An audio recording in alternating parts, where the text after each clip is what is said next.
adalah masalah sarana. Contohnya apa? Mikrofon, ini juga bid'ah. Tapi dia sarana. Contohnya mereka mengatakan bid'ah hasanah adalah pengumpulan Al-Quran. Di zaman Nabi tidak ada pengumpulan Al-Quran, tetapi Al-Quran ditulis dalam lembaran-lembaran yang terpisah-pisah.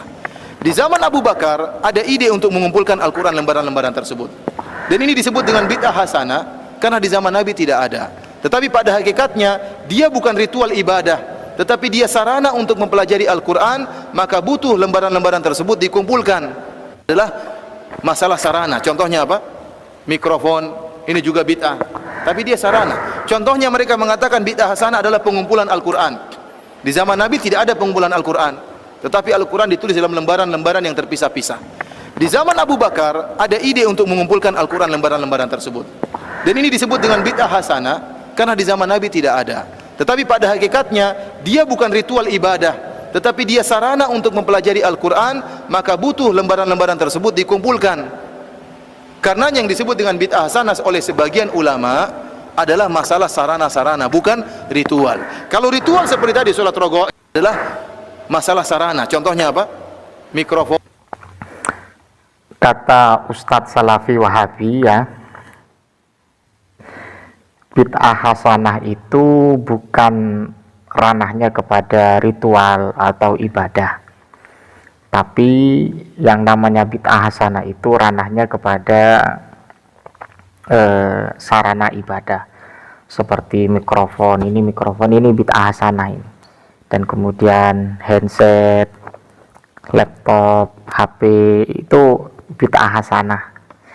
Jadi yang namanya bid'ah hasanah itu tidak ada yang mengarah kepada ritual ibadah, itu tidak ada. Ini pendapat dari siapa ya kurang tahu saya, tapi Ustadz Wahabi itu pendapatnya seringkali tidak sesuai ya dengan pandangan saya, karena mereka itu Islam murni katanya. Karena yang menjadikan rujukan atau yang menjadi referensi dari Ustadz Wahabi itu adalah Al-Quran dan juga hadis. Jadi kalau memang tidak sesuai dengan Al-Quran dan hadis, maka tetap itu dikatakan sesat, bid'ah, dan apalagi yang sangat ngeri itu dikatakan syirik Pak ya. Ada satu redaksi yang perlu saya jelaskan ya. Mari kita buktikan apakah memang benar bid'ah hasanah itu menurut versi Wahabi ya, versi Salafi katanya, karena tidak mau dikatakan Wahabi tapi Salafi, bahwa bid'ah hasanah itu bukan mengkerucut atau orientasinya bukan ritual atau ibadah, tapi sebagai sarana saja, itu dikatakan bid'ah hasanah. Ada satu redaksi, bisa Anda cek sendiri di mana kitab ini, bisa dicek di internet ya, tidak apa-apa. Wa darabu lidzalika amsilatan. Ini masalah konteks bid'ah ya. Masalah konteks bid'ah itu memang dari kalangan Salafi Wahabi itu memang tidak mau kalau dikatakan bid'ah itu ada bid'ah hasanah atau bid'ah mahmudah. Jadi ada beberapa hal ya, ada lima pembagian bid'ah itu. Kalau versi saya, versi orang-orang yang pernah berada di pesantren ya, tapi pesantrennya bukan pesantren Salafi, tapi pesantren yang memang pemahamannya adalah aswaja atau sunni. Fal bid'atu al wajibatu kal ishtighali bi ilmin nahwi alladhi yufhamu bihi kalamullah wa rasulih. Wa dzalika wajibun li annahu la budda minhu li hifdzi syariati wa ma la yatimul wajib illa bihi fahuwa wajib. Jadi pembagian yang pertama adalah bid'ah yang wajib, seperti sibuk dengan ilmu nahwu, karena ilmu nahwu itu sebagai wasilah atau mediator untuk kita memahami kalamullah dan kalamu Rasulillah sallallahu alaihi wasallam. Li'annahu la budda minhu li hifdzi syariah, karena yang namanya ilmu nahwu itu yang memang untuk menjaga syariat sehingga diharuskan dan dikatakan bid'ah wajibah. Wa ma la yatimul wajibu illa bihi fahuwa wajib. Jadi sesuatu la yatimu al wajib, sesuatu yang tidak sempurna kewajiban itu kecuali dengan hal itu sendiri, maka itu wajib. Jadi ada malayatimu al wajib illa bihi, sesuatu yang bisa menyempurnakan wajib. Maksudnya kewajiban itu tidak akan pernah sempurna dengan sesuatu itu, maka sesuatu itu dihukumi wajib. Wal bid'atu al muharramatu min amsilatiha madhabul qadariyah wal jabariyah wal murji'ah wal khawarij. Ini bid'ah yang muharramah ya. Contohnya ya seperti madhab qadariyah, jabariyah, murji'ah, khawarij. Kemudian wal bid'atu al mandhubatu. Ya, yang namanya bid'ah hasanah itu ya masuk juga, bid'ah wajibah masuk, bid'ah mandhubah masuk. Ya, kalau saya pahami tidak sesempit apa yang dipahami oleh orang-orang salafi wahabi. Wal bid'atu al mandhubatu mislu ihdasil madaris. Sebenarnya kita membangun madrasah, membangun pondok pesantren, membangun pendidikan atau membangun yayasan pendidikan Islam ya, dan sebagainya.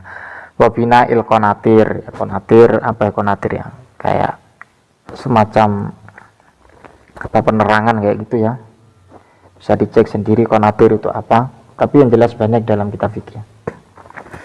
Wa minha sholatu tarawih jama'atan fil masjidi bi imamin wahidin, dan termasuk bid'ah mandhubah itu ya sholat tarawih secara berjamaah di masjid. Ini ritual satu bukti bahwa bid'ah mandhubah itu bukan dalam rangka atau bukan dalam ranah kepada mediator saja atau sarana saja, tapi ritual juga masuk.